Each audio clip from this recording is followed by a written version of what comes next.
Finally, the schools have closed. A school that I was speaking into today, they closed. And that gives 66 days to the girls. And we must make sure that we work so well with the girls. We must be so connected with our children. Outside there, it is very dangerous. My passion is to make our children know before they wish they knew.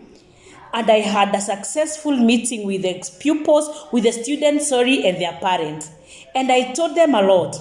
And this time that our children are home for the long holiday, there is a lot of freedom, but freedom hurts.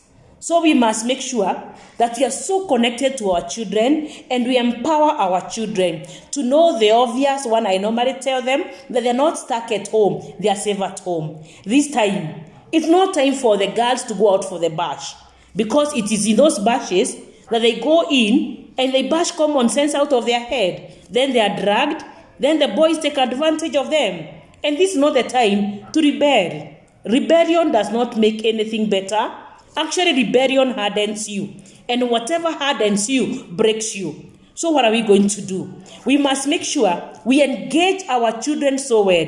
We make a timetable for them. We get to know what they are doing from point A to point B.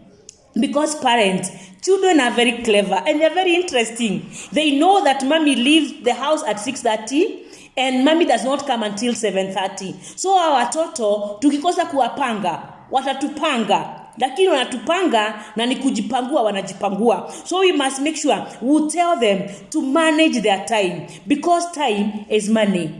And what they do with their time can either make them or break them in life. You make choices, and then choices make you. And it's very easy to make a wrong choice.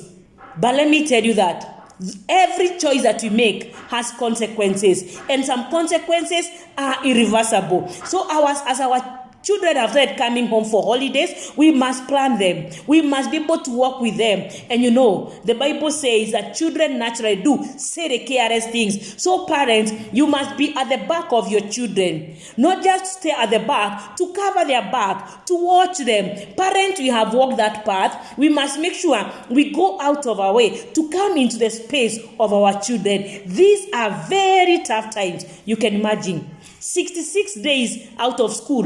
There's no bell, there's no fence, there's no teacher.